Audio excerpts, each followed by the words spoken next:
पाकिस्तान में हमारे आज के मेहमान हैं भारतीय जनता पार्टी के एक सीनियर लीडर श्यामलाल शर्मा साहब। ये जम्मू में रहते हैं और काफ़ी साल से अब सियासत में हैं। श्यामलाल शर्मा जी, आपका बहुत बहुत शुक्रिया। धन्यवाद आपका भी अहमद अली फ़ियाज़ साहब। मुख्तसरन हम अपने नाजरीन के लिए बताना चाहेंगे कि आप एक सियासी ख़ानदान से ताल्लुक़ रखते हैं। आपके बड़े भाई साहब मदन लाल शर्मा जी 1983 और 1987 में वो छंब हल्के इंतखाब से जीत के आए थे कांग्रेस के टिकट पे। बाद में ये 2002 में अखनूर से जीत के आए और इससे पहले ये मिनिस्टर रहे, R&B के मिनिस्टर रहे। और उसके बाद उन्हें मरकज़ी क़यादत ने ये बताया कि आपको वहाँ पार्लियामेंट में जाना है, तो उन्होंने 2004 का इलेक्शन लड़ा और जीता। और उसके नतीजे में फिर आप आए फिर पॉलिटिक्स में और आपने भी जीता वो ज़िमनी इलेक्शन 2004 का, और 2008 का भी आपने जीता। और 2009 में आप उमर अब्दुल्ला की नेशनल कॉन्फ्रेंस कांग्रेस सरकार में शामिल हुए और आप सेहत के मिनिस्टर मुकर्रर हुए और अपने 5 साल आप मिनिस्टर रहे। उसके बाद आप हालिया अयाम में इन तब्दीलियों के बाद, काफ़ी तब्दीलियों के बाद आप भारतीय जनता पार्टी में शामिल हो गए। ये हम नाज़रीन के लिए बताना चाहेंगे, आप खुद भी इसकी तफसीलात बताएंगे। हम आपसे जानना चाहेंगे कि क्या आपका पहले से ही ये मंशा था, ये ख्वाहिश थी कि मैं भी अपने बड़े भाई की तरह सियासत में जाऊँगा? नहीं, ऐसी बात नहीं थी। बेसिकली तो हम कह नहीं सकते उस तरीके से। हम पॉलिटिकल फैमिली से बिलोंग करते थे। हमारे पिताश्री जो हैं वो तंजीमी सतह पे डेलीगेट से लेके, आपको पता है कि उस समय यहाँ DNC, कांग्रेस, नेशनल कॉन्फ्रेंस, उस समय तो यही जमातें होती थी। जी हाँ। तो वो डेलीगेट से लेके ब्लॉक प्रेसिडेंट तक पहुँचे जी। और फिर उसके बाद 1977 में मेरे बड़े भाई जिनका आपने जिक्र किया है, श्रद्धेय श्री मदन लाल शर्मा जी, वो एक्टिव पॉलिटिक्स में आए जी। और उन्होंने एक मुहिम शुरू की। वो एक्स सर्विसमैन भी थे। आर्मी में नौकरी करने के बाद बोर्ड आउट हुए। 1971 की बार में वो बांग्लादेश में थे।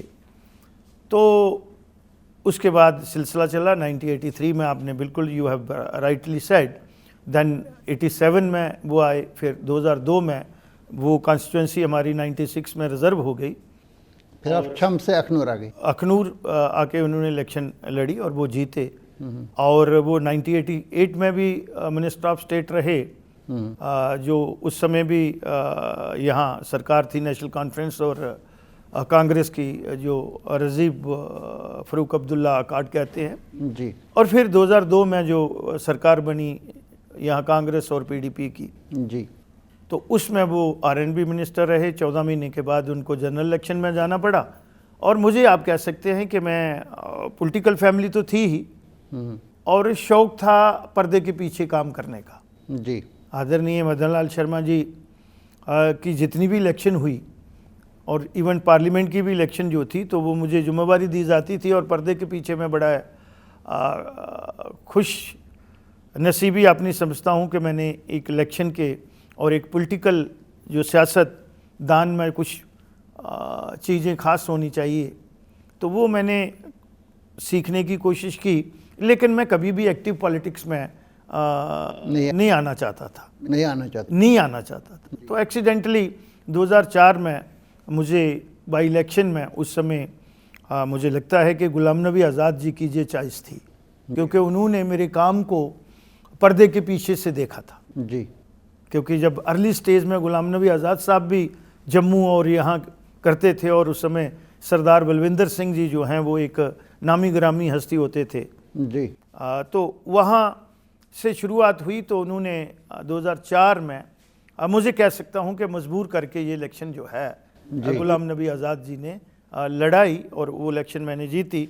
फिर 2008 में आपने कहा, 2009 की कैबिनेट में 6 साल में मंत्री रहा, 4 साल में हार्टिकल्चर, फ्लोरिकल्चर, हेल्थ का मिनिस्टर रहा और 2 साल में PHE इरीगेशन फ्लड कंट्रोल का मंत्री रहा।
हम आएंगे आपके सियासी सफ़र पे और नाजरीन की दिलचस्पी के लिए मुख्तसरन इस बार ये भी बताना चाहेंगे कि आपने जो 2024 का असम्बली इलेक्शन लड़ा आपने जम्मू नॉर्थ की कॉन्स्टिट्यूंसी से, और यहाँ पे आप मुंतखब भी हो गए और इसके लिए आपको मुबारकबाद भी है, और हम इसकी तरफ आना चाहेंगे। लेकिन जानना चाहेंगे पहले थोड़ा सा कि जिस वक्त ये दो मिनिस्टर आज़ाद साहब के थे, ये अच्छा काम करने वाले थे हमारी नज़र के मुताबिक, हमने भी आज़ाद साहब से उस वक्त बात की थी तो उन्होंने कहा इन्हीं दो को भेजना है, लाल सिंह और मदन लाल शर्मा जी को। तो उनके कहने के मुताबिक वही बेस्ट परफॉर्मिंग मिनिस्टर्स थे। हमने पूछा भी था उस वक्त तो उन्होंने कहा कि यही सबसे बेहतर नुमाइंदगी करेंगे और जीत भी गई दोनों। लेकिन दोनों ने कहा कि हमारे बदले हमारे घर के ही किसी को रख लें।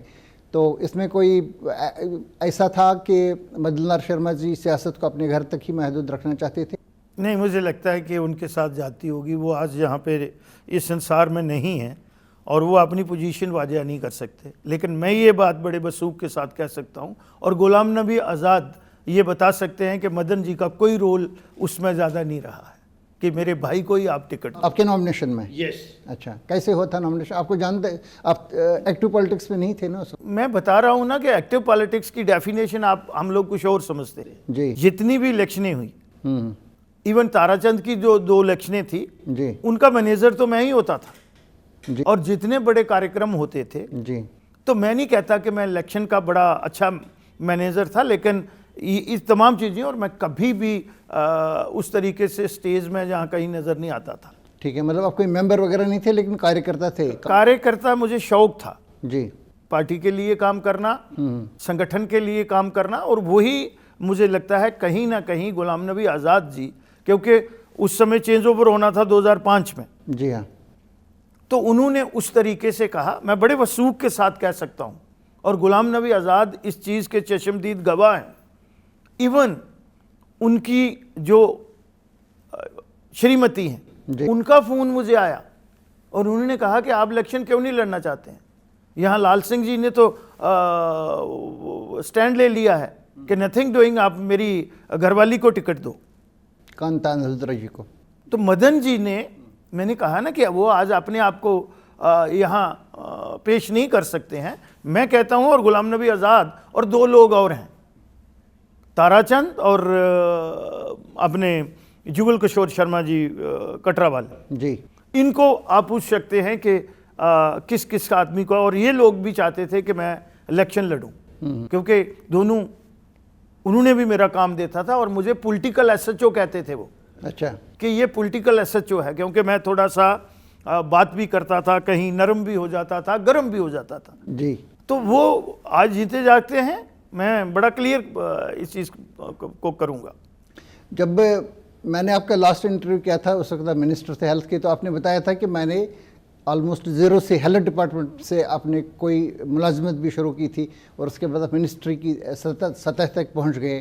तो आप पहले मुलाजमत में थे और फिर आप? मैंने 2 मुलाजमत, एक तो पुलिस की जी, उसके बाद डिप्लोमा इन फार्मेसी करके जी।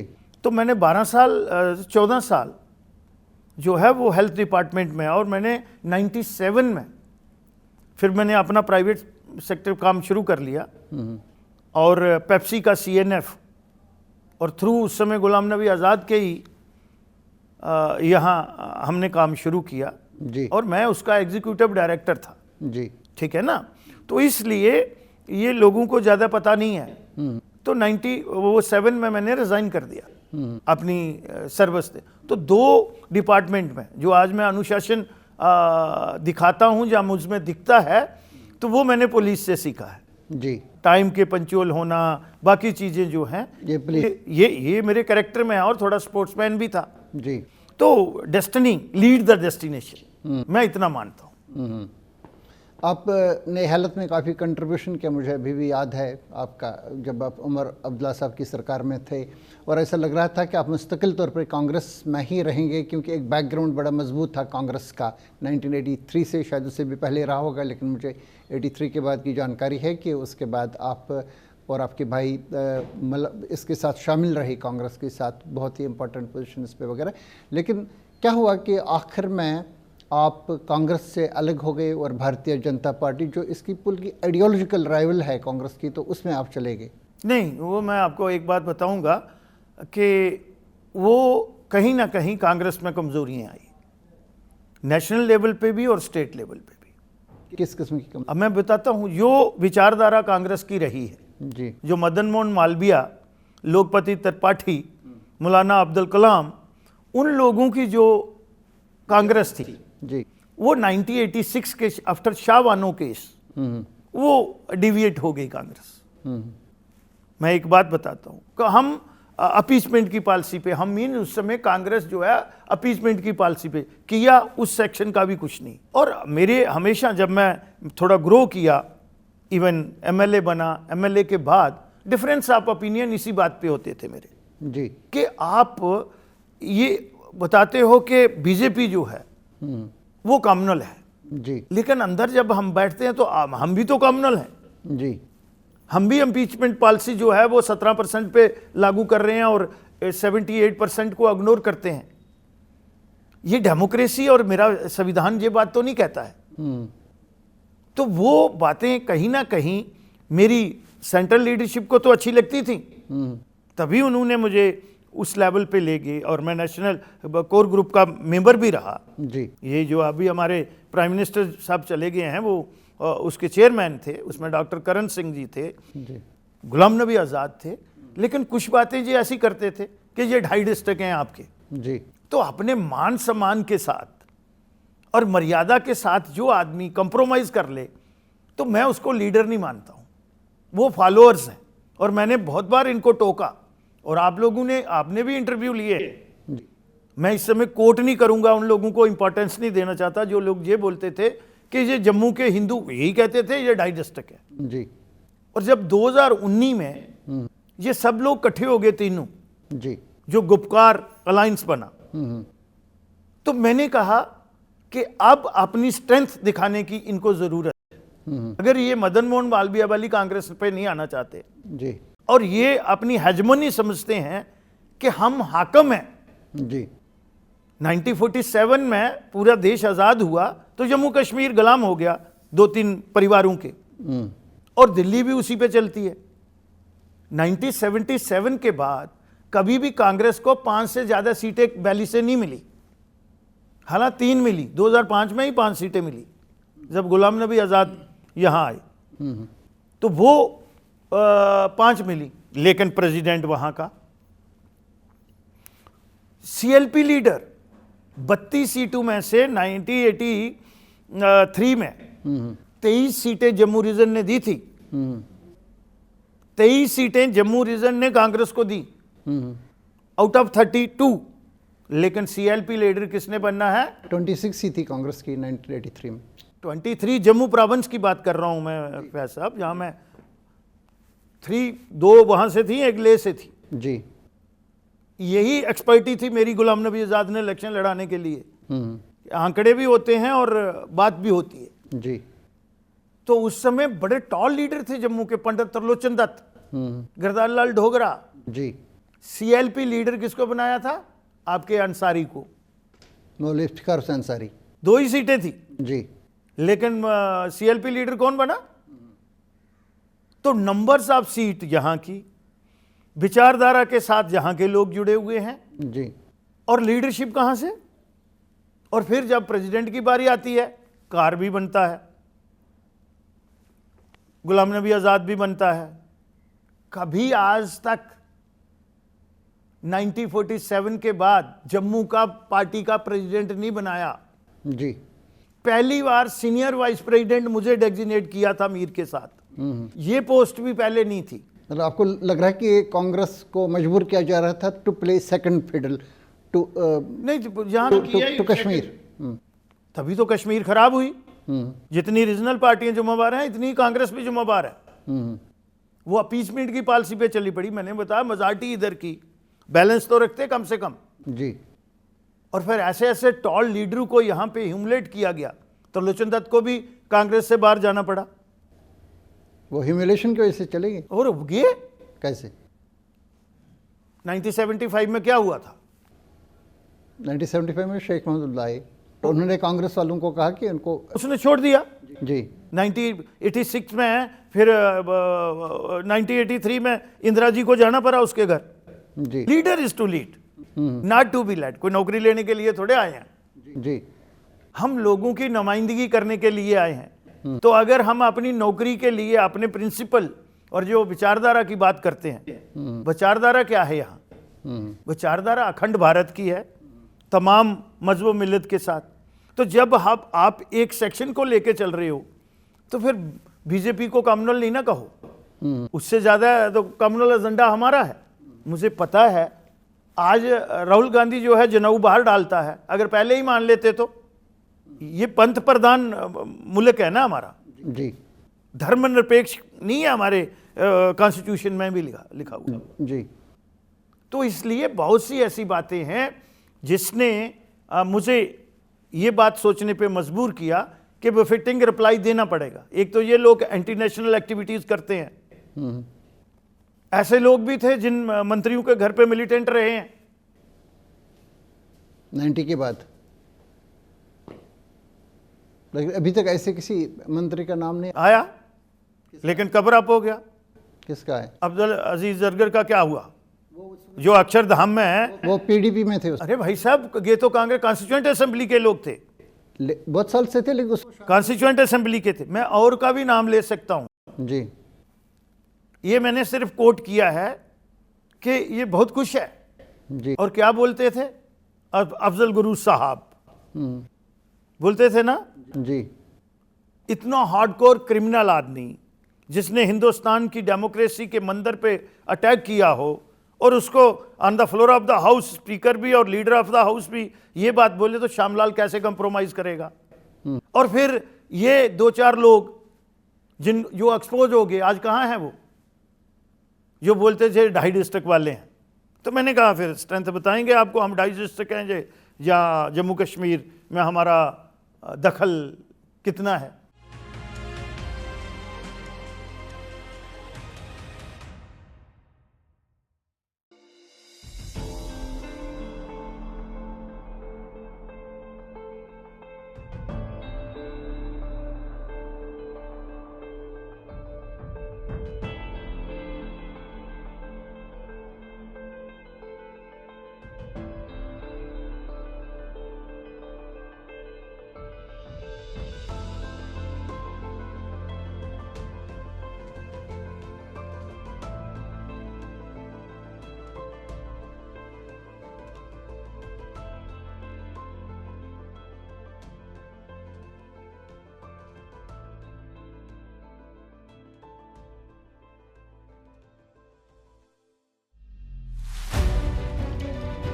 बुनियाद जहां हम खड़े हैं, ये है मजबूत इरादे की बुनियाद, मजबूत हौसले की बुनियाद। हम मजबूत हैं।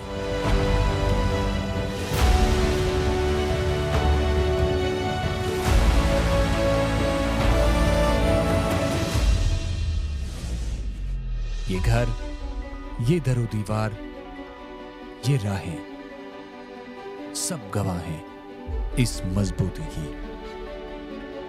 आइए हम आपके इरादों को मजबूत बनाएं। हम हैं टीसीआई मैक्स, सॉलिड स्ट्रेंथ हमेशा। तो आपका बुनियादी एतराज़ इस चीज़ पे था कि ये इलाकाई बुनियादों पे तकसीम करना चाहते हैं कश्मीर को और जम्मू को, या आपको यही लग रहा था कि ये सिर्फ मुसलमानों की रिप्रेजेंटेशन कर रहे हैं और जम्मू में पर्टिकुलरली जो हिंदू कम्युनिटी है इसके लोगों को सेकंड फिडल पे ला रहे हैं, ये आपको लगा था? अगर कश्मीर के मुसलमानों का कुछ किया होता तो आज इतनी कत्लो गारत थोड़े होती। वहाँ डेमोक्रेसी को इन्होंने पनपने ही नहीं दिया। 1989 में राजीव गांधी ने 73 और 74 अमेंडमेंट लिया। आप चश्मदीद गवाह हैं इसके, आपकी मुस्कुराहट बता रही है कि हमने कितनी स्ट्रगल की थी। भाई साहब 2014 तक, जब तक हमने पूरा पांव नीचे नहीं रखा, मेरे एक और साथी थे और उस समय के पार्टी प्रेसिडेंट सैफुद्दीन सोज साहब जी, उन्होंने अंडरस्टैंड किया कि जम्मू से हमारी जमीन खिसक रही है और कारण ये है कि हम कश्मीर सेंट्रिक हमारी अप्रोच हो गई है। तो ये जम्मू कश्मीर जो है ये और बैड से वर्स की तरफ जा रहा है। तो 74 अमेंडमेंट इनसे किस तरह से लागू करवाई थी कि भाई सरकार में रहना है या नहीं रहना है। तो ये जब तो डेमोक्रेसी को ये जो जमीनी सतह के हमारे दायरे हैं, ग्रास रूट लेवल की डेमोक्रेसी को इन्होंने प्रमोट नहीं होने दिया, 3 टियर सिस्टम पंचायतों का नहीं आने दिया। तो मैं तभी तो कहता हूं रियासत डोगरू ने कार्ब की, उसमें मुस्लिम भी थे, हिंदू भी थे, सिख भी थे, ईसाई भी थे। वो कंसीव हुई अखनूर से और उसके मालिक मठ बैठे बनाल के उस पार वाले 2-3 फैमिली हैं। तो अगर वहां के कश्मीरियों के साथ भी इंसाफ किया होता तो ये टर्माइल नहीं होता। 1987 में जो रिगिंग की वो नहीं की होती तो ये आदमी कितने होते, मफ के आ जाते। डेमोक्रेसी को प्रमोट होने देना चाहिए। मैं कश्मीर के तमाम लोगों को इसके लिए ब्लेम नहीं करता हूं। चंद लोग हैं, चंद, उनको आप गिन सकते हैं। वो पॉलिटिक्स में भी हैं, ब्यूरोक्रेट भी रहे हैं, जुडिशरी में भी रहे हैं, बिजनेसमैन भी हैं। मतलब कि ये कुछ खानदानों तक ही यस, 200 से ज्यादा फैमिली नहीं है। पावर 200 गिन लेना आप जी। मैं 200 भी ज्यादा बताइए। यही थे, वही एनसी में, वही कांग्रेस में, कोई किसी का मामा, कोई किसी का साला, कोई किसी का जीजा, यही नेक्सस है। इस नेक्सस ने बेड़ा गर्क किया जम्मू कश्मीर का, और उससे वर्स्ट सफरर जम्मू रीजन रहा। इसके 5-6 डिस्ट्रिक्ट आज उनमें थोड़ी डेवलपमेंट हो रही है। हिली टेरेन कनेक्टिविटी की रेशो उनकी देखो, ड्रिंकिंग वाटर की देखो, बाकी जो इंफ्रास्ट्रक्चर जो है, अरे 75 साल से ज़्यादा हो गए, 78 साल हो गए, तो बेसिक कम्युनिटी नहीं हम लोगों को दे सके। पैसा बहुत आया है, गवर्नमेंट ऑफ इंडिया ने फंडिंग की कोई कमी नहीं रखी। जब हम कांग्रेस वालों से बात करते हैं और फॉर एग्जांपल कि यही इल्ज़ाम देते हैं जो आपने बताया, मतलब प्रो टेररिस्ट होना वगैरह, तो वो लोग कहते हैं कि हम तो नेशनलिस्ट हैं, हमने पाकिस्तान के 2 हिस्से किए 1971 में, इंदिरा गांधी की वजह से वो हुआ पाकिस्तान 2 हिस्सों में तकसीम, ये हमारी वजह से है कि अफजल गुरु को फांसी लग गई, बीजेपी होती तो कभी नहीं देती, सिर्फ बातें करती। और उसके बाद वो ये भी बता रहे हैं कि जो 2024 का लोकसभा वाला इलेक्शन हुआ और उसके बाद असेंबली वाला इलेक्शन, तो जो लोग हिंदुस्तान को अब्यूज़ करते थे, ओपनली प्लेबिस्सिट और आयशुमारी और आज़ादी की बातें करते थे, और उनका नैरेटिव यही था, जिसमें जमात इस्लामी के लोग हैं, सरजान बरकती है, और कुछ लोग इंजीनियर रशीद का भी नाम ले रहे हैं। वो कह रहे हैं कि ये फैसिलिटेशन बीजेपी ने की और it is a disservice to the Indian nation. मुझे लगता है हाथ कंगन को आरसी किया और पढ़े लिखे को फारसी किया। ये रिकॉर्ड गवाह है कि उन लोगों को किस पार्टी ने फैसिलिटेट किया है। प्राइम मिनिस्टर होम में किन लोगों को डिनर मिला है, और यहाँ आज वो नहीं है।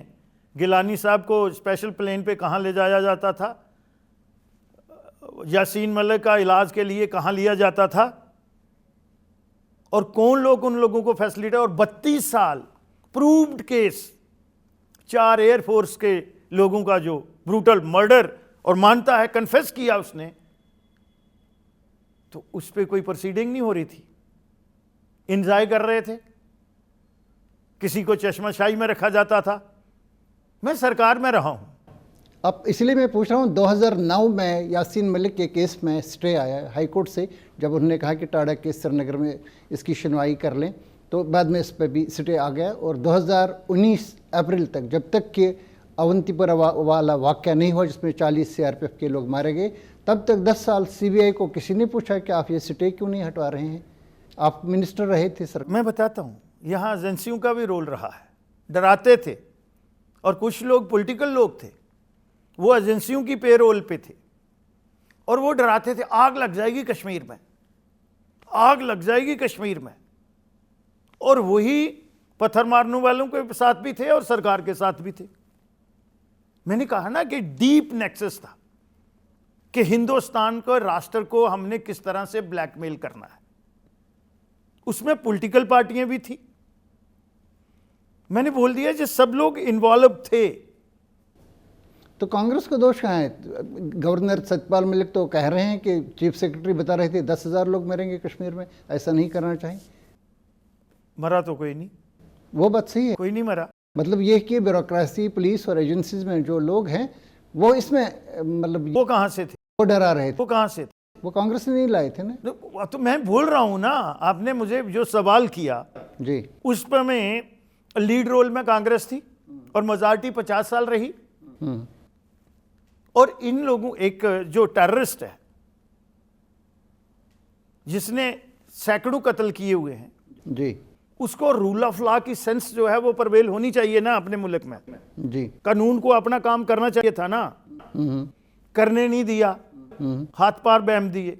बोलते हैं कि नहीं जी कांग्रेस ने अफजल गुरु को फांसी दी, वो तो कोर्ट ने दी। उन्होंने उसको एक लंबी कतार से ला करके वहां पे, तो वो कहीं वोट की राजनीति के लिए किया होगा, इलेक्शन आ रही होगी पास। तो जब ये आपकी अप्रोच है कि हम इतनी बड़ी पार्टी जो 135 साल की है, फिर इलेक्शन भी हारी। तो मैं बोल रहा हूं ना, अगर वो इशू बेस्ड पॉलिटिक्स करेगी तो इस राष्ट्र का क्या बनेगा, जो दुनिया का सबसे बड़ा राष्ट्र है इस समय संख्या के हिसाब से, सबसे बड़ा है ना। तो इस मुल्क की अखंडता, सॉवरिटी एंड इंटीग्रिटी के लिए ऐसी बातें तो नहीं होनी चाहिए।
तो चले आप अब निकल गए इन वजूहात की बिना पर कि आपको लगा कि कांग्रेस की एक कम्युनलाइज्ड पॉलिटिक्स है जो एक फसाड है सेकुलरिज्म का, इसके अलावा ये कुछ नहीं है। तो इसके बाद हम जाएंगे बीजेपी में इसके साथ। लेकिन ये हुआ कि बीजेपी में जाकर के, मैं इसके लिए आप अकेले को जिम्मेदार नहीं ठहराता हूँ, लेकिन इस किस्म की पॉलिटिक्स है कि कम्यूनल और रीजनल लाइन्स पे तकसीम हो गई है जम्मू कश्मीर की सियासत। और अभी आप देख रहे हैं कि बीजेपी को जो 29 सीट्स मिली वो जम्मू के डोगरा हार्टलैंड से उधमपुर, जम्मू, सांबा, कठवा, इस एक्सिस पे 22 सीट्स, और फिर इसमें चुनाव रीजन में 6, और यहाँ रियासी से, यहाँ से राजौरी से 1।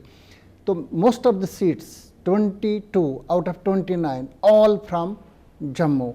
तो ये क्या है, मतलब कश्मीर में और मुस्लिम मेजॉरिटी एरियाज में सीट्स क्यों नहीं आ रही? इसके पीछे क्या है, क्यों? इसके पीछे ये है कि भारतीय जनता पार्टी जो कहती है वो करती है।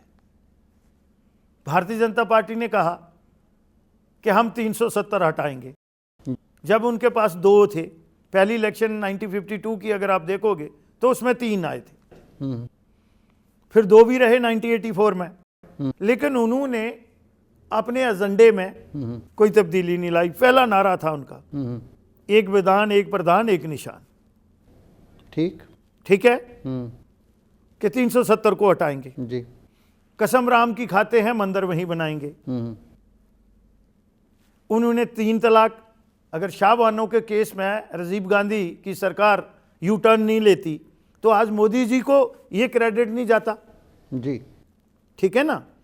तो कथनी और करनी में फर्क नहीं है बीजेपी में। और कांग्रेस का हिडन एजेंडा होता है, अप्रोच उसकी बहुत डीप कम्युनल है, लेकिन बाहर वो मुखौटा दिखाते हैं कि वी आर सेकुलर, क्योंकि सेकुलर वर्ड जो है हमारे संविधान में लाने वाली कांग्रेस है, पहले तो नहीं था। तो ये सारी चीजें जो थी, इनके डीप डिजाइन जो थे, वो कहीं ना, हम राजनीति करने आए हैं ना। मैंने कहा बंधुआ मजदूरी फॉलोअर नहीं है,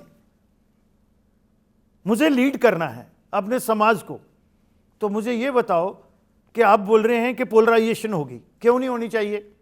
जब कश्मीर में ये कह रहे हैं कि हम 370 वापस लाएंगे और हमारा है कि 370 अब आ नहीं सकती, वो गॉन केस है, वो इतिहास का एक कहीं पन्ने में रहेगी जी, जो उसके बैड प्रोविजन है। 370 इज ए आर्टिकल जी, बट बैड प्रोविजन ऑफ 370 वो one for all gone case. Then 35A जो उसमें मेन खुराफाती चीज थी वो चली गई। जी, अगर आप एक्सप्लॉइट कर रहे हो और ये बोलते हो कि टीके वाले, इस जनाऊ वाले लखनपुर के पार जो है वो फलानी पार्टी ने लाए, इन लोगों को लखनपुर बनहाल के पार नहीं आने देना, तो किसी की बाप की जगीर थोड़े है जम्मू कश्मीर रियासत। ये आपको मैं गर्व से, मैं जब कांग्रेस में था तब भी कहता था, गर्व से कहता था मैं हिंदू हूं और दूसरों का भी मान सम्मान करता था। और आपको पता है मैं जय श्री राम भी बोलता जी, उसमें प्रॉब्लम किसी को नहीं है ना? है, थी, मेरी कांग्रेस में थी। मुझे एक बार पूछा गया कि आप जय श्री राम क्यों कहते हो? वो तो राजीव गांधी भी कहता था, इंदिरा गांधी भी कहती थी। नहीं, इंदिरा तक कहते थे। अब राजू जी को मैंने नहीं सुना, लेकिन उसके बाद तब्दीली आ गई, अब आई है, थोड़ी थोड़ी समझ आ रही है, लेकिन अब क्या हो तो चिड़िया चोगी खेत। तो इसलिए भैया जब हम सब लोगों को मान सम्मान दे रहे हैं तो पोलराइजेशन ताली दोनों हाथ से बजती है। लेकिन बीजेपी का एजेंडा बड़ा क्लियर है कि ये अखंड भारत है, ये सब जात धर्म का है, सब खित्तों का है, बट कोई ये नहीं सोचे कि हम प्रिविलेज क्लास हैं। जी, इक्वलिटी होनी चाहिए। आपने कहा कि कथनी और करने में कोई फ़र्क नहीं है, कॉलोफेल में कोई तजाद नहीं है। मैंने एक मिसाल आपको दे दी जिसका कांग्रेस भी जिक्र करें और गैर जानबदार लोग भी इसका जिक्र करें कि 2024 का जो इलेक्शन हुआ, इसमें कई ऐसे लोगों को लाया गया जो चैलेंज कर रहे हैं इंडिया की इंटीग्रिटी को, इंटीग्रेशन, कश्मीर की इंटीग्रेशन को इंडिया के साथ, जो जिनका डिमांड है प्लेबिस्सिट रायशुमारी कश्मीर में कराना, जो मसलन इंजीनियर रशीद और उसके बाद जो जमात इस्लामी के लोग वहाँ पे थे, उनको बाज़ाब्ता तौर पे एक फैसिलिटेशन हुआ। ये कभी नहीं लड़े थे 1990 के बाद इलेक्शन, जो इस बार उन्हें लड़ा। हालांकि हारे सभी, लेकिन फैसिलिटेशन एक मिल गई ना उनको बीजेपी सरकार की तरफ से। जो उनके फंडामेंटल राइट हैं उससे कैसे डिप्राइव कर सकते? कोई नहीं कर सकता। Engineer Rashid is under oath, Hindustan के कॉन्स्टिट्यूशन की उसने ओथ ली है ना, ली है। तो फिर अगर ये चुनावी जुमला हो सकता है कोई, अगर यही बात कांग्रेस ने की होती तो शायद कांग्रेस भी करती है। कहाँ करती है? किसको उन्हें लाया इस तरह से? राहुल गांधी ने महाराजा हरि सिंह के लिए क्या बोला, हमने राजे महाराजे निकाल दिए यहां से, अभी इसी इलेक्शन में कहा ना, बोला ना। राजा महाराज मीन्स की मोनार्की के बदले डेमोक्रेसी आ गई। तो फिर खुद क्यों नहीं देते वहां, कलेक्टिव लीडरशिप क्यों नहीं आने देते? भैया पहले घर पे सुधार करें, कलेक्टिव लीडरशिप आ गई ना। खरगे जी भी आए थे, चाचू केसरी भी आया था जी, तो और लोग भी। तो रिमोट कंट्रोल से ना पार्टियां खड़ी होती हैं ना चलती हैं, ना ये देश अब चल सकता है। मोदी जी ने पॉलिटिकल नैरेटिव हिंदुस्तान का चेंज कर दिया है, वो पॉलिटिकल नैरेटिव चेंज हुआ है, उसमें कोई शक नहीं है ना। हम इसकी मतलब कोई डिस्प्यूट इस पर नहीं कर रहे हैं, लेकिन ये बता रहे हैं कि जो आपने बताया ना कॉलोफेल में तजाद, तो हमारे सामने कुछ मिसालें हैं। मिसाल के तौर पर जब ग्रेटर ऑटोनॉमी वाली कमेटी बनी, जब फारूक अब्दुल्ला 96 में जब वो चीफ मिनिस्टर थे, उसके बाद एक कमेटी बने, आपको अच्छी तरह से जानकारी इसकी है। उसके बाद असेंबली में एक रेजोल्यूशन लाया गया, ऑटोनॉमी वाला रेजोल्यूशन, जिसको सर्वसम्मति के साथ पास किया गया। सभी पार्टी 8 लोग इसमें बीजेपी के भी थे। तो उन लोगों ने वहाँ पे खामोशी कर ली, किसी एक ने नेगेटिव वोट नहीं डाला और लेजिस्लेटिव काउंसिल में भी ये पास हुआ बाद में। हालांकि मरकज़ी सरकार ने, जो वाजपेयी जी उस वक्त प्राइम मिनिस्टर थे, Advani ji deputy prime minister और होम मिनिस्टर ऑफ इंडिया थे, उन्होंने उसको मुस्तरद कर दिया। लेकिन ये हुआ कि एक रेजोल्यूशन वहाँ से चला गया। दूसरे रेजोल्यूशन की मैं बात करूँगा बाद में जो अभी आया है। तो ये क्यों है कि क्या उन लोगों को इसकी जानकारी नहीं थी या समझ नहीं थी या उनको कोई डायरेक्शन थी कि आप खामोश रहें? इंटरफेरेंस क्यों करनी है? आउटकम क्या है उसका? जीरो है ना। तो फिर जब ये गैलरी के साथ प्ले करते हैं और लोगों को इमोशनली ब्लैकमेल करते हैं, एक्सपोज तो हो रहे हैं ना कि वो डॉक्यूमेंट में मानता नहीं, जो डॉक्यूमेंट इंप्लीमेंट नहीं हुआ, एग्जीक्यूट नहीं हुआ, that is a piece of paper for me as a lawmaker. तो उसका, और उसके बाद ये अलायंस पे रहे बीजेपी के साथ, एक्सपोज हो रहे हैं ना आस्ता आस्ता। ये 98 वाले, सेल्फ रूल वाले एक्सपोज हो गए ना। कुर्सी के लिए एक बात करते हैं, तभी कहा ना बीजेपी की कथनी और करनी में फर्क नहीं है, इनकी कथनी और करनी में फर्क है। ये तो बता रहे हैं, हमें वादा किया गया था कि हम आपको दे देंगे, लेकिन दिया नहीं। कौन सा? नेशनल कॉन्फ्रेंस ने जब उमर अब्दुल्ला को वाजपेयी जी की कैबिनेट में मिनिस्टर ऑफ स्टेट के तौर पर भेजा, तो ये बता रहे हैं कि हमने बीजेपी को रियासती सतह पे, यानी कि जम्मू कश्मीर में इनको सत्ता में शामिल नहीं किया। हम वहाँ पे गए लेकिन इस उम्मीद के साथ कि ये वापस कर लेंगे। क्या कर लेंगे वापस? ये ऑटोनॉमी, जो 1952 वाली ऑटोनॉमी, भैया किसने देनी है ऑटोनॉमी? किसी को नहीं देनी है। ऑटोनॉमी है इस मुल्क में, इस मुल्क से ज्यादा ऑटोनॉमी कहाँ है? ये मुल्क संविधान के चलता है ना, यहाँ सबको उस तरीके से है। वो ये सिर्फ गैलरी को और इमोशनल ब्लैकमेल, हॉलो स्लोगन से, तभी तो यहाँ डेवलपमेंट नहीं ना हुई। पॉलिटिकल इमोशनल ब्लैकमेल किया है जम्मू कश्मीर के लोगों को, और उसमें शुरुआत हुई थी शेख अब्दुल्ला से 1931 से, मुस्लिम कॉन्फ्रेंस से। उसने नाम ही अपनी पार्टी का उस समय मुस्लिम कॉन्फ्रेंस रखा था। 1939 में इसको नेशनल कॉन्फ्रेंस उन्होंने बनाया। उन्होंने कहा हिंदू मुस्लिम सिख। भैया मजबूरी थी, क्योंकि उसको पता था मोहम्मद अली जिन्ना जो है वो टॉल लीडर हो गया जी। तो शेख अब्दुल्ला उस समय कंप्रोमाइज नहीं करना चाहता था। तो बहुत सी बातें जो हैं वो इतिहास गवाह भी है और दफन भी है। अगर शुजातुल्लाह खान की बुक पढ़ी जाए जी, जो बैन है, पाकिस्तान के जो फर्स्ट होम मिनिस्टर थे, तो वो उसमें सारा कुछ है। कुदरतुल्लाह शाह जी। अब मैं यही जानना चाहता हूँ आपसे कि अगर ये बात है कि ये लोग मान लेते हैं कि इंटरनेशनल हैं, अपने घर से ताल्लुक़ रखते हैं वगैरह, तो इसमें ये क्या वजह हुई कि जब यहाँ पे पाकिस्तान की मिलिटेंसी यहाँ पे आ गई तो उसके सबसे ज़्यादा जो शिकार हुए वो नेशनल कॉन्फ्रेंस, हज़ारों की तादाद में के लोग मारे गए, ministers, sitting ministers, x MLAs, MLCs, ये सारे लोग इसके शिकार हो गए लाल झंडे की वजह से। तो दूसरा झंडा जो था, जो सब्ज़ झंडा था, तो जो लोग उसके साथ रहे उनको ज़्यादा नहीं। हालांकि जब शुरू हुई थी तो नेशनल कॉन्फ्रेंस का ही पहला आदमी मोहम्मद यूसुफ हलवाई, जो अगस्त 1989 में मारा गया, उसके बाद सितंबर में आपके टेकलाल टपलू जी जो उस वक्त भारतीय जनता पार्टी के लीडर थे, से पहले जनसंघ के लीडर भी थे। लेकिन उसके बाद जो इताब नाजिल हुआ वो तो नेशनल कॉन्फ्रेंस पे ही हुआ। सबसे ज़्यादा खतरा तो इन्हीं लोगों को रहा ना, वो क्यों है फिर? देखिए, जो गन है और गोली है वो किसी को नहीं पहचानती है और किसके हाथ में है। लेकिन ये स्लोगन किसने दिया था कि जहां से तमाम नौजवान लाल चौक से मुजफ्फराबाद के लिए, उस समय के सिटी चीफ मिनिस्टर जिसने एक गवर्नर के आने पे रिजाइन किया, ये उन्होंने कहा। लाल चौक में जो आखिरी जलसा नेशनल कॉन्फ्रेंस का हुआ, मैं खुद इसमें शामिल था, जिसमें फ़ारूक अब्दुल्ला ने खिताब किया और फ़ारूक अब्दुल्ला ने कहा कि इस बंदूक से, इस गन कल्चर से यहाँ कुछ नहीं मिलने वाला है, बंदूक मत उठाएं, इससे कुछ हासिल नहीं होगा। ये तो रिकॉर्ड में है कि फ़ारूक अब्दुल्ला ने, मैं इसको कंटेस्ट करने के लिए तैयार हूँ। अगर नहीं फ़ारूक अब्दुल्ला ने ये स्टेटमेंट दी हो, मैं पॉलिटिक्स छोड़ दूंगा। आप बात कर रहे हैं जनवरी 90 की बात? मैं वही कर रहा हूँ। उसने ये बताया था साफ तौर से कि अगर जगमोहन को आप ला रहे हैं गवर्नर, और मुफ्ती मोहम्मद सईद उसको वक्त लाना चाहते थे उनको, तो उन्होंने साफ कर दिया था कि जिस शख्स ने हमारी सरकार गिराई है 1984 में, अगर आपने उसको दोबारा लाया तो उस वक्त मैं रिज़ाइन कर लूँगा। उसके बाद 1984 में सरकार गिराई और 1986 में दोबारा रजीब और फरूक का काट करते हैं जी, कितने उस पर एतराज़ नहीं था, एतराज़ गवर्नर पे था कि गवर्नर जगमोहन को मत लाएं। देखिए ये एक माइंडसेट है, ये हिस्ट्री है माइंडसेट का। एक माइंडसेट है, मैं उसकी उधर ही जा रहा हूँ।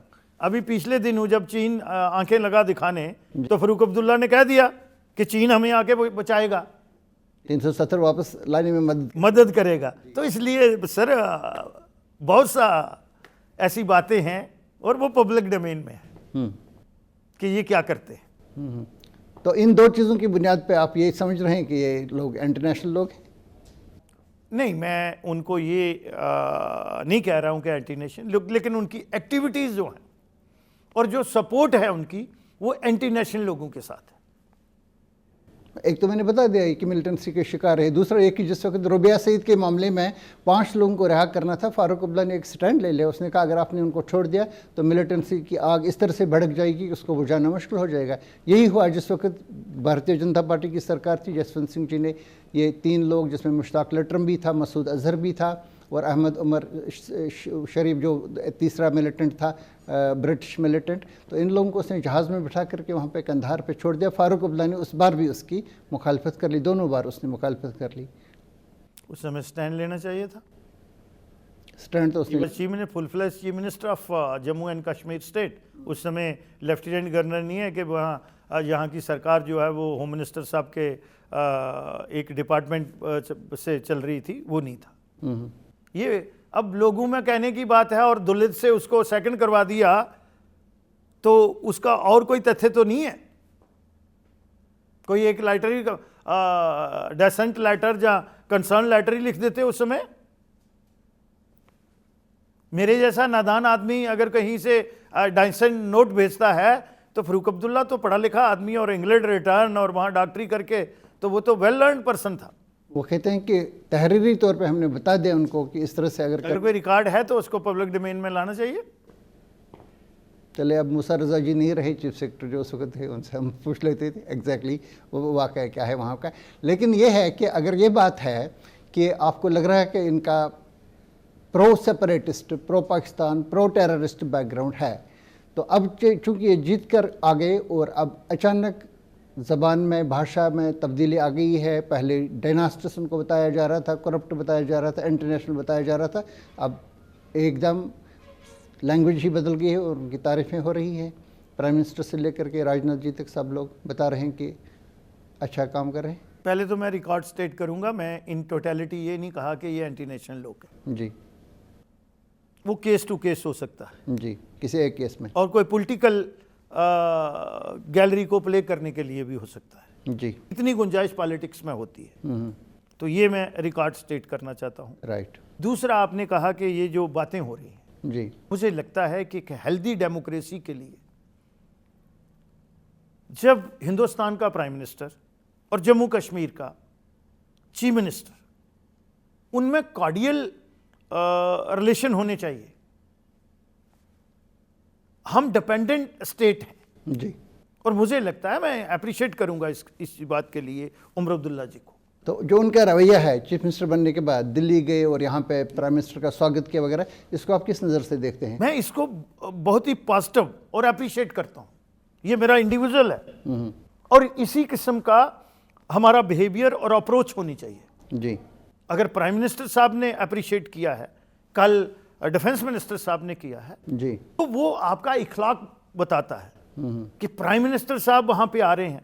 तो क्या ममता बनर्जी वाला तमाशा दिखाना था? हम सिविलाइज्ड लोग हैं। जी, जम्मू कश्मीर की पहचान जो है वो हॉस्पिटैलिटी और प्रोटोकॉल के लिए है। जी हाँ, हालांकि हमें 40 साल मिलिटेंसी ने भी रोंदा मेरे भाई, आज भी हम अगर दोनों भाई 10 साल के बाद भी मिलेंगे, हमारा इखलाक और प्यार वही रहेगा। सही बात है। तो मैं इन चीज़ों को अप्रिशिएट करता हूं कि ये बहुत अच्छा और दोनों तरफ से गुडविल गेस्चर है। और यहाँ के लोगों की बहुत सी मुश्किलातें हैं और दिल्ली की सपोर्ट के बगैर हम नहीं कर सकते। मैंने कहा ना, हाँ, ये स्टेट टोटली डिपेंडेंट है हमारा रेवेन्यू रिसीट कितना है, एक्सपेंडिचर कितना है, इंफ्रास्ट्रक्चर और फिर ग्लोबलाइजेशन है, आज कितने प्रोजेक्ट चल रहे हैं, और लिबरल फंडिंग जो है वो मोदी जी दे रहे हैं। तो क्या चीफ मिनिस्टर साहब को जो काम मोदी जी कर रहे हैं उसको अप्रिशिएट नहीं करना चाहिए था? जो बात दूसरी पार्टियां बोल रही हैं तो वो क्या करते थे, पीडीपी क्या बोलती थी?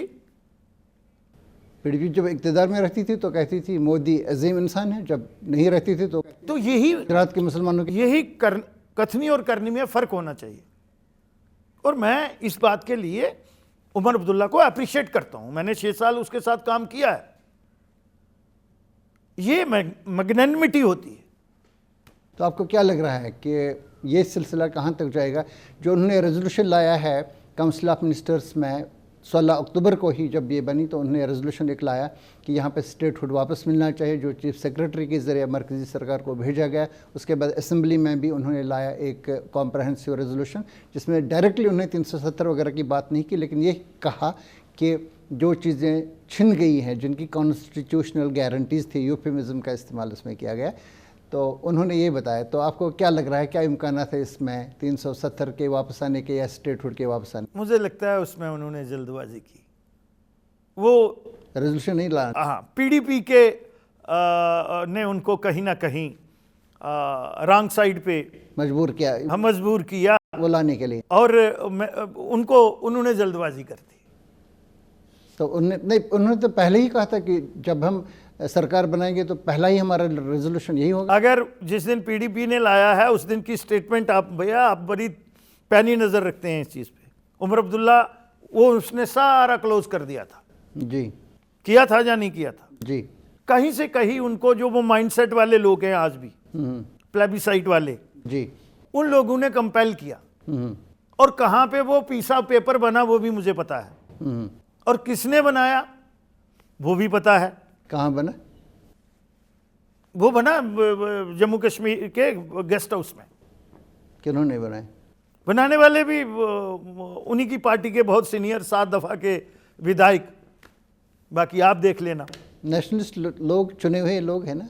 तो मैंने कहा ना, वो पीसा पेपर था, बनाया क्या बनाया, उनको भी पता है कुछ नहीं मिलने वाला, लेकिन उनको भी नहीं बहुत अच्छे तरीके से फ्रंट फुट पे एक अच्छी बाल को खेलने के लिए बोला, यो खेल नहीं सके वो, ठीक है ना। और उसमें मुझे लगता है कि वो बिकती उनकी चली गई। वो कोई पीसा पेपर है, उसको रेजुलेशन कैसे कह सकते हैं? अहमद अली फयाज ने नहीं कहना चाहिए कि वो रेजुलेशन है।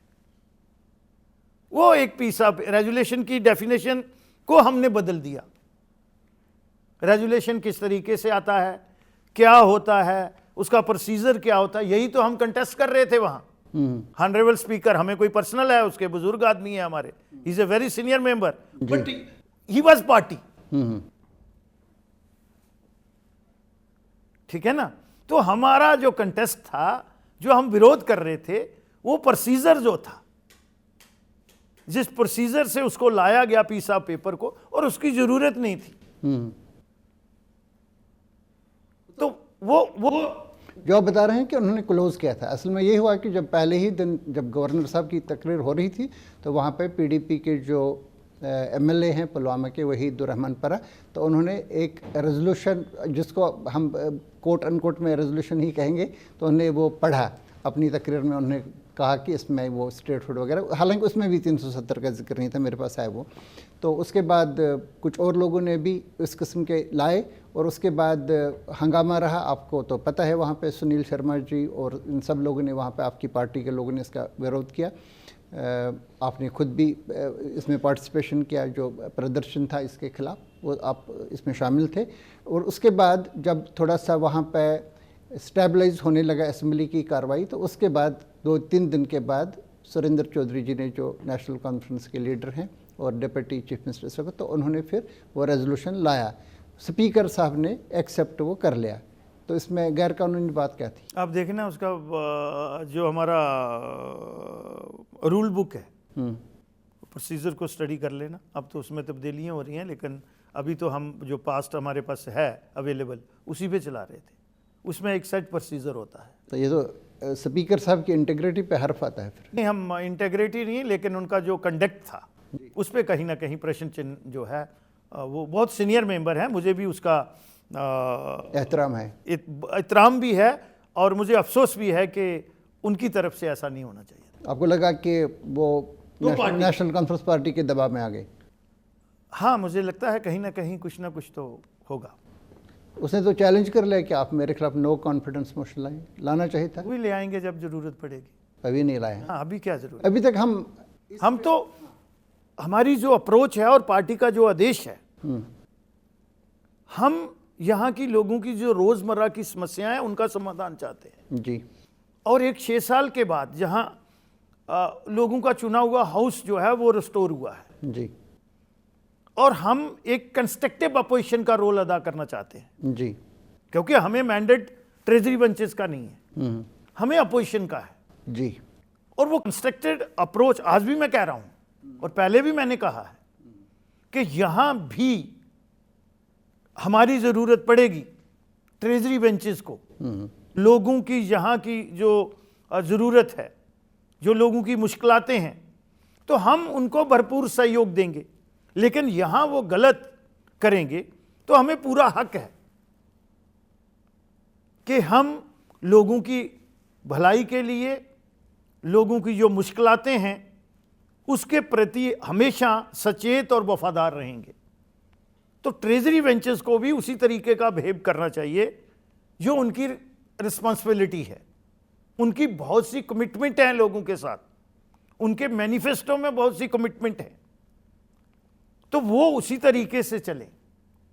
और भारतीय जनता पार्टी की जो हमारी लेजिस्लेचर है, जो हमारी नुमाइंदगी है, वो कंस्ट्रक्टिव अप्रोच के साथ सहयोग करेगी। इस बात के बावजूद कि इसका फैसला बीजेपी की मरकज़ी क़यादत और कंट्री के हाईएस्ट लेवल पर ही यह डिसाइड किया जाएगा कि जम्मू कश्मीर को स्टेटहुड देना है कि नहीं देना है।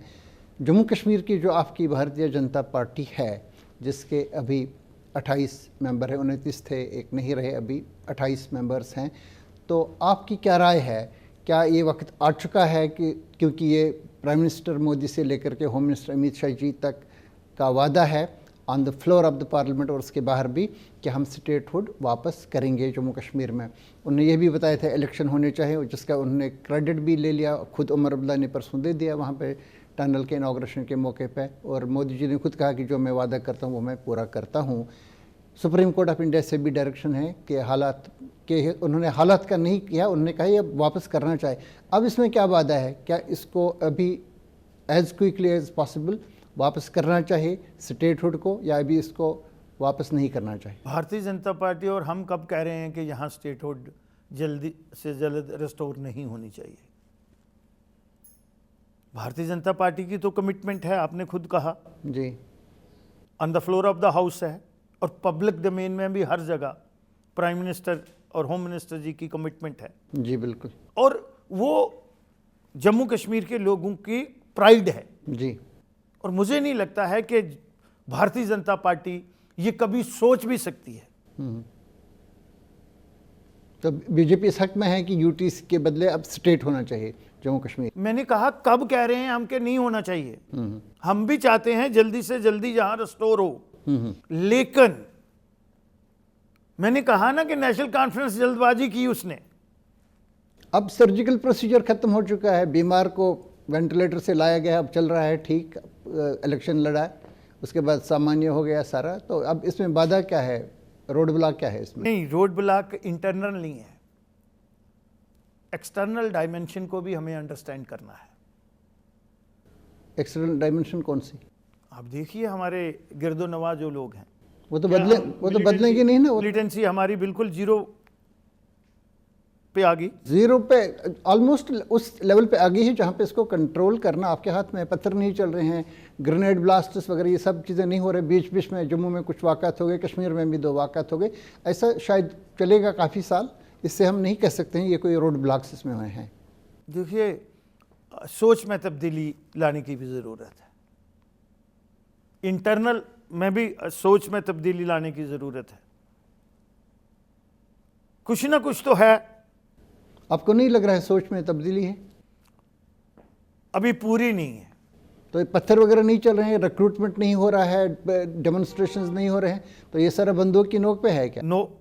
तो फिर सोच में फिर तब्दीली आई है ना? फिर 30 से 35% जी लोगों की जो है और यंग जनरेशन जो है वो अमन चाहती है। हम्म, वो रोजी रोटी के लिए कश्मकश में है। जी और उनको भी पता है कि हिंदुस्तान अब बहुत बड़ा मुल्क है, और जब ये हिंदुस्तान के साथ जम्मू कश्मीर का अलग हुआ था तो उस समय की लीडरशिप ने यह भी सोचा था कि ये फूड डेफिसिट स्टेट है, और पाकिस्तान ने के उस समय के प्राइम मिनिस्टर ने भी ये कहा था कि बैरन लैंड है।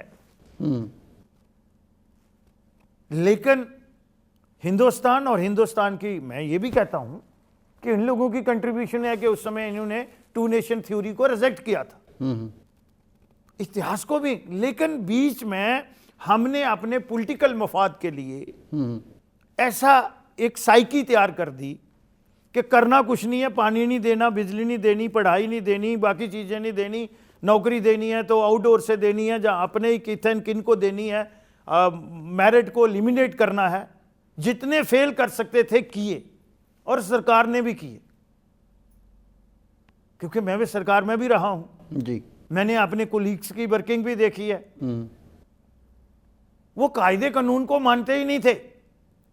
मैंने ऐसे मंत्री भी देखे हैं कि 250 में से 247 उनकी बेटी को या बेटे को पीएससी से नंबर मिलते थे, और गोल्ड मेडलिस्ट को 18 नंबर दिए जाते थे। अहमद अली फैज साहब, बहुत कुछ मैंने देखा है, और वो जब किताब मेरी आएगी उसमें आएगा सारा कुछ। ये भी लाना चाहिए 2019 के बाद जो सिलेक्शंस यहाँ पे हुई, 5 सिलेक्शंस, 5 में धांधलियाँ, और 5 में गवर्नर साहब ने तहकीकात का हुक्म दे दिया है, 2 में तो सीबीआई के ना ट्रांसपेरेंसी तो आई। आई। अब जो हो रही है जी, इतना काम बिगड़ा हुआ यहाँ है, तो ओवरनाइट में थोड़ा सुधरता है। बिगाड़ने वाले भी कौन थे? हम लोग ही, और बड़े लोग इन्वॉल्व थे। अब जितनी भी मुझे लगता है 7 सिलेक्शंस आई हैं छोटी मोटी, जी पीएससी से लेके, जी कोई आदमी बोल दे कि यहाँ मेरिट को एलिमिनेट किया है, किसी गरीब का हक मारा है।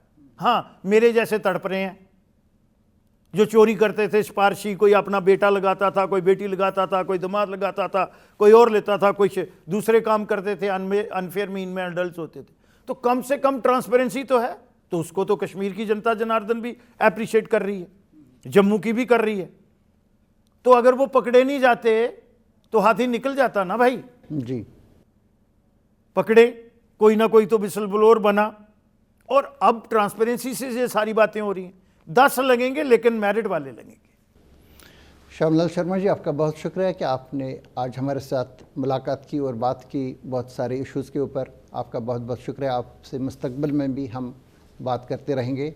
बहुत बहुत शुक्रिया आपका। आपका भी बहुत बहुत धन्यवाद भाई साहब। शुक्रिया। धन्यवाद।